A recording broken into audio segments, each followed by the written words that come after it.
am going to be running through my sort visualizer.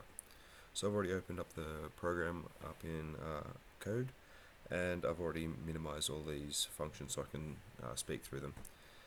Alright, we're going to start at the very top with the default include, which is just a splash kit, just because it's default.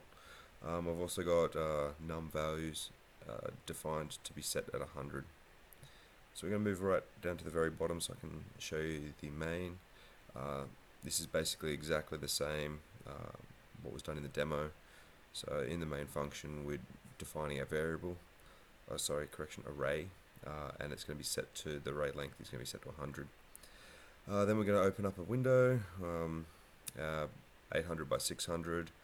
We're going to run through a function to randomly generate values for that array, and then wait for inputs and then handle those inputs and do the drawing. So I'll start from the very top for the functions. We'll walk through them. Alright, so let's go with what would be the logical.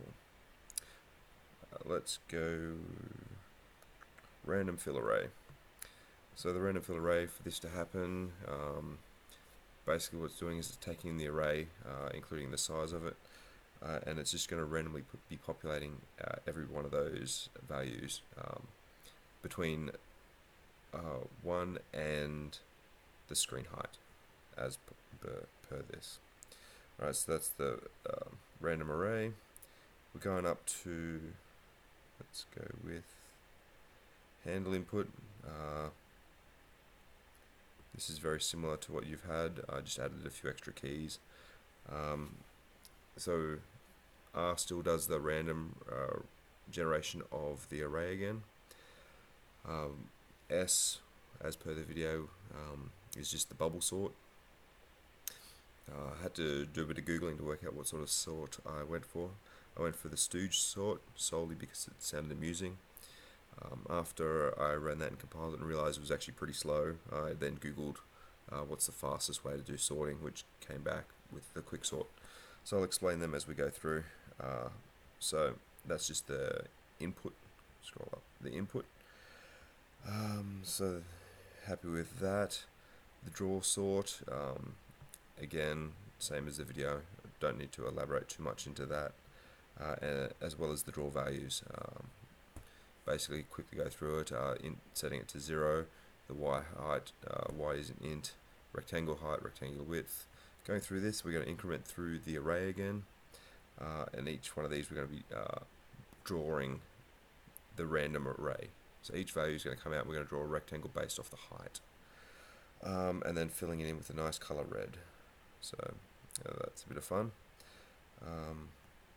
Again, we don't really care about that. What we're going to care about is go through the swap again as per the video. This is just what's going to be used for all of the sorting. Each time a value needs to be swapped, it's just going to run through this function. Alright, so let's go through the bubble sort, since that's the first one that was already done for me.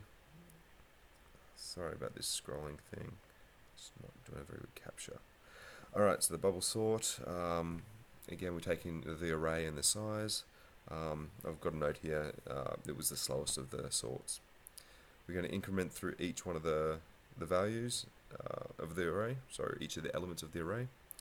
Whilst going through the array, we're doing another loop. So we're basically doing a loop inside a loop. But noting for this loop, we're going to be stopping one element short because we're going to be doing a compare. Coming down in here, we've got the if statement, so we're comparing basically the first one with its buddy next to it. If it's larger than the one next to it, it's just going to swap the two values and then draw that value and just keep looping through until it is 100% complete. Very straightforward. I totally understand the maths on that. The other ones, on the other hand, the maths is a little bit more difficult. So I'm going to move into the Stooge sort. So basically we've changed the inputs now, so what we've got is the int value array up here. Int x is going to be, we'll scroll down, we can see what that is.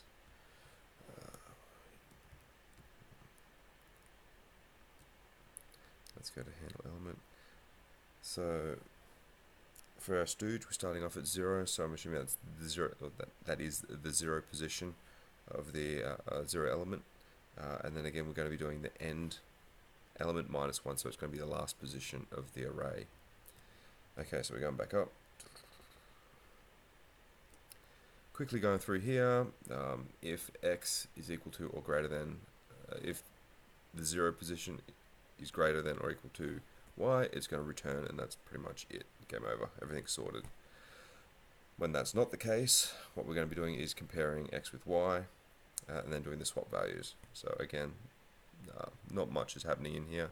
The only difference is basically we're testing the first and last, and then we're going to be checking through and do the next lot of testing, which is basically going to be do the recursive for the first 2/3 of the elements, so down here, and then it's going to sort.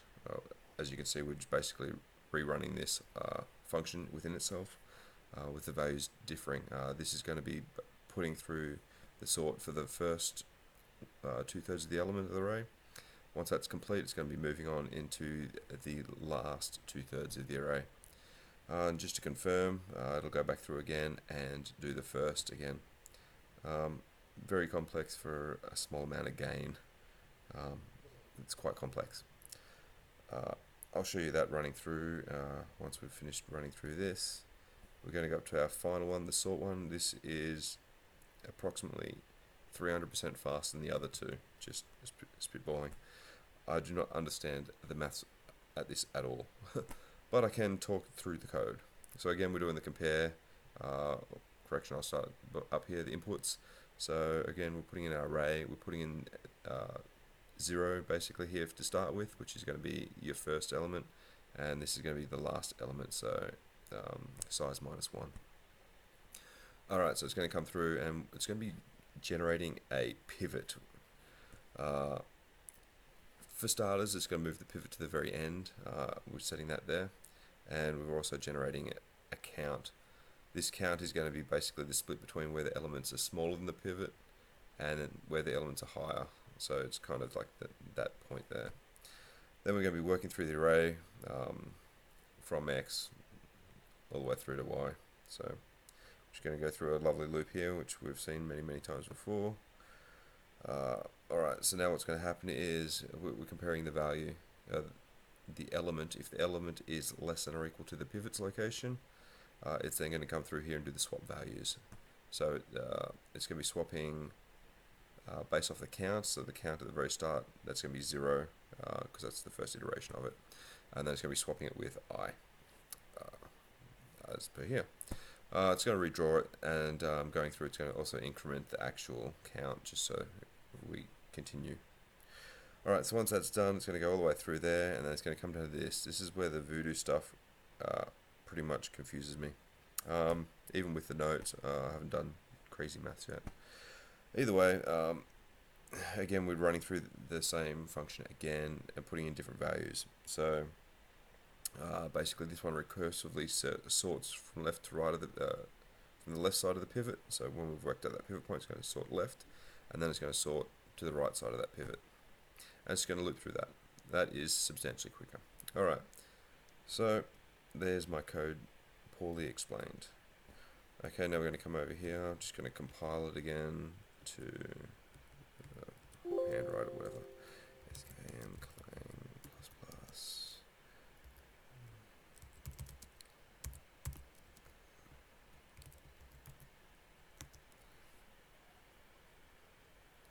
So compiling. Happy days. Gonna run it. So here's my sort. It's pretty large. We're going to start with the fastest one.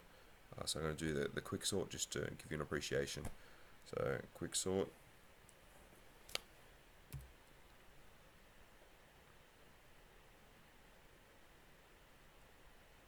And that's done. I'll reset it.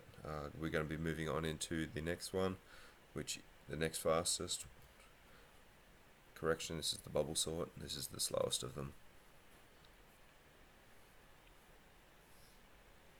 This generally takes about 40 odd seconds.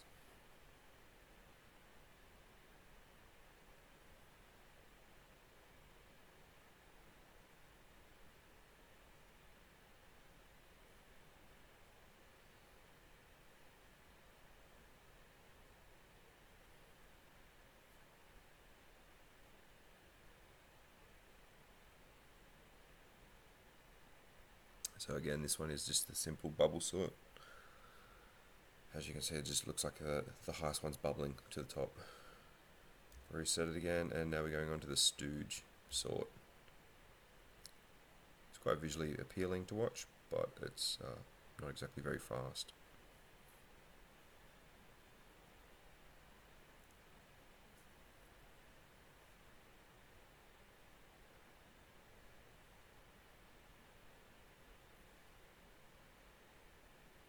So as you can see, the way it looks like it's doing it is sorting chunks.